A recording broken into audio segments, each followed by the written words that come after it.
The only podcast that lets Xiber take control of an episode. This is Bombers.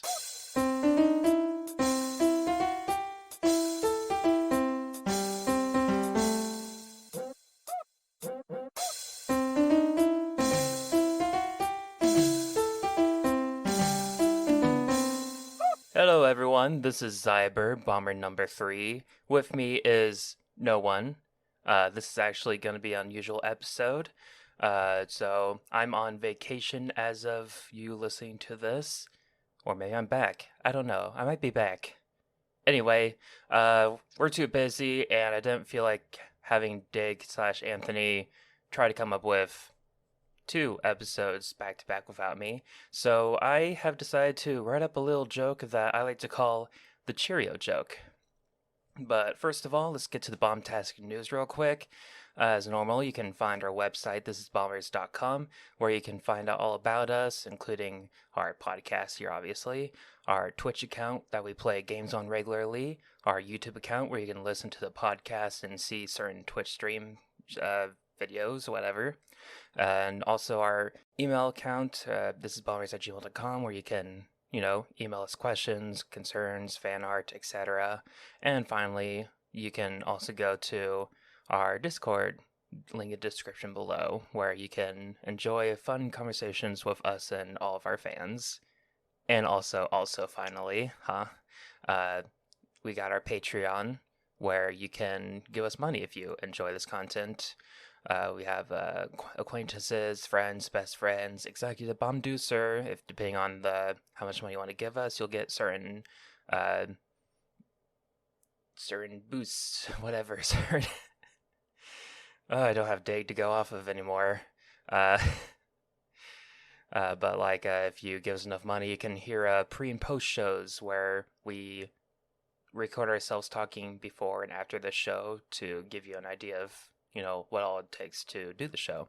Shoutouts to our current best friends of the show, Anne and Rob, our friends of the show, Haley, Aaron, and Reaper, and our acquaintances. Thank you for your support.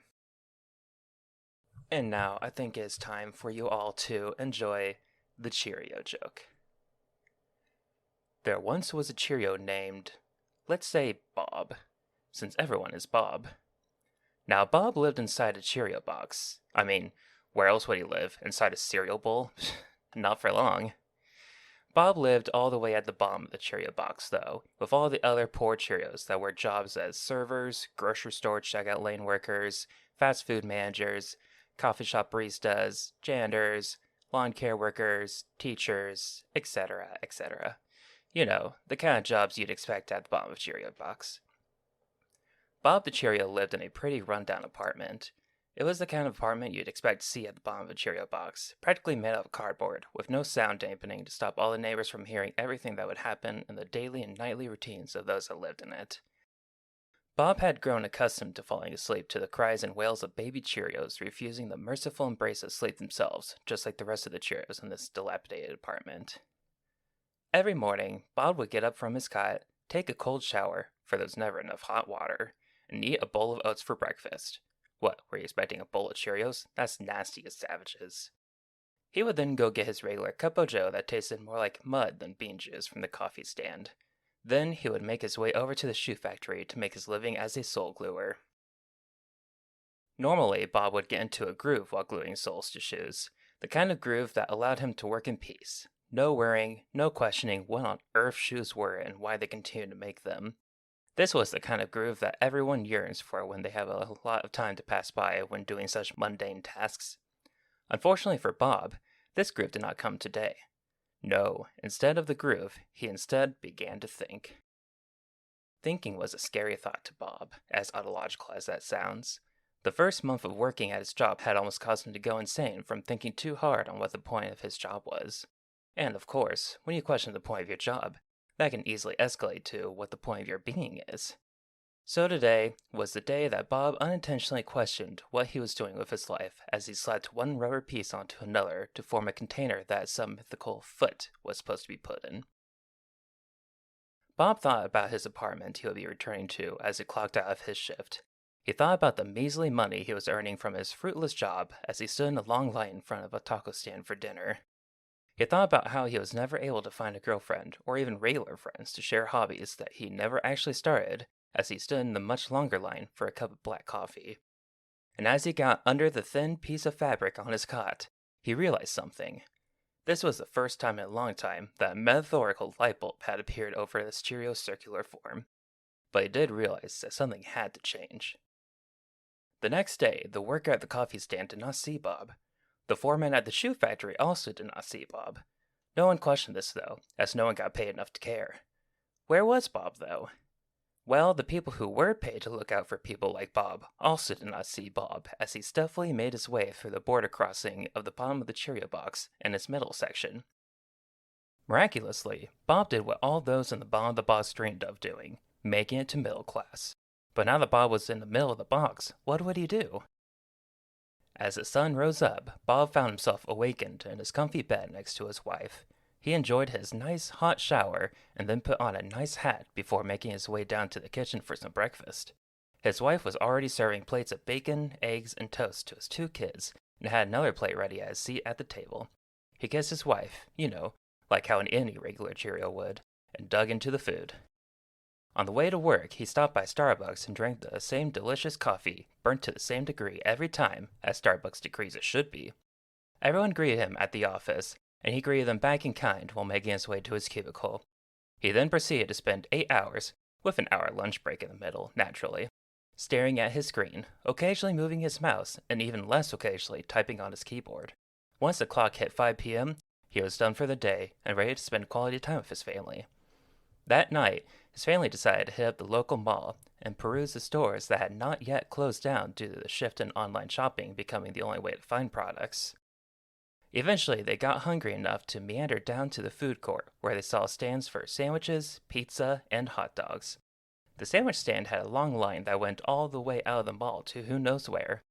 The pizza stand had a line just as exaggeratingly long. The hot dog stand had no line, so they went there, even though they all understood brats were superior in every way imaginable. You just can't go wrong with getting food quickly, though. They then took a look at the available beverages. The soda line was rather too long, once again heading all the way outside the mall. The milkshake line was, so-so, only making its way to the edge of the food court. But what kind of sane person uses a milkshake as a replacement of a beverage? Instead, they all went to the stand selling flavored waters. Black raspberry was Bob's favorite. As Bob lay in bed with his wife that night, he started doing that thing that he still could only dread, thinking. Normally, Bob would turn on a fan in their bedroom as some white noise to lull himself into a sleep. It turned out that one gets used to there being noise in the background, even as the screaming and wailing of babies and adults alike through paper-thin walls. Now that Bob was all alone to himself, surrounded by decently insulated walls, with only a fast-asleep Lady Cheerio next to him, he could only ponder why he forgot to turn the fan on, then pondered why he wouldn't just get up and turn the fan on. And finally, he pondered what he was doing with his life. Was it really as fulfilling and satisfying as he dreamed it would one day be, back at that miserable cot in the miserable hovel of a miserable apartment? Sure, it was definitely a lot better than back then, and he even found someone to love and have kids with. But Bob questioned if there was more out there for him and his family. Perhaps his kids could go to a better school that'll guarantee them great jobs in their future. The more Bob thought of this, the more disgruntled he became. Once again, a metaphorical light bulb shined its light over the Cheerio's head. Bob smirked the only way a Cheerio could smirk, as he thought but a new plan to gain an extra step up on his life. A few days later, the sun had risen over the Cheerio box, but there was no Bob in bed. There was no wife or kids down in the kitchen enjoying a delicious and balanced breakfast. There also was no Bob in line for the burnt Starbucks coffee. Everyone in his office was surprised when he didn't arrive at his normal time. Bob and his family were also not found, sneaking their way through the border crossing between the middle and top of the Cheerio box. That isn't to say that they didn't sneak through the border crossing. No, on the contrary, that's exactly what they did. They just weren't caught. They wouldn't have been very sneaky if they had been caught, after all, and no one wants to hear about Bob's life in prison. Or would you? Let me know in the replies if you would be interested in that for some odd reason. Now that Bob and his family were at the top of the Cheerio box, they were ready to live the good life. Bob found a job for himself by founding a tech startup on robotic implants for Cheerios to use as multiple limbs, finally giving a reason for shoes to exist. He then sold the startup for a modest amount and lived peacefully with his wife and kids in a mansion next to a lake. Their many maids allowed Bob's wife to have more free time to finally finish her murder mystery novel that left great inspiration for young women everywhere. Their kids were able to enroll in private schools and never had to worry about not having enough lunch money ever again. Bob enjoyed making his own cold brew coffee after his morning jog and was happy to be done drinking mud and burnt roast. Bob knew that he had made the right decision in working his way up in the box. He also had made many friends that got him into golf, poker, and the critically acclaimed MMORPG Fall Fantasy XIV. One day at the country club with his new buddies, they were done with the back nine and ready for some delicious cuisine. In the club, they saw buffet tables for lobster, caviar, and steak. The lobster line was completely enormous, with the Cheerios in it going all the way outside the Cheerio box. The caviar line was just as long, where Bob questioned why the club even had so many members that could warrant such a ridiculous length. The steak line was empty though, so Bob and his buddies partook in some delicious filet mignon. Of course, they also needed a beverage to cool their throats with. The options they saw were champagne, cider, and punch. The champagne line was extremely hard to track as it zigged and zagged and wound its way around the room. Bob gave up in attempting to have any of that. The cider line was also lengthy, though unique in that it zagged and zigged throughout the room. Bob knew he wouldn't be getting any cider that day either. He then looked at the punch, and there was no punch line.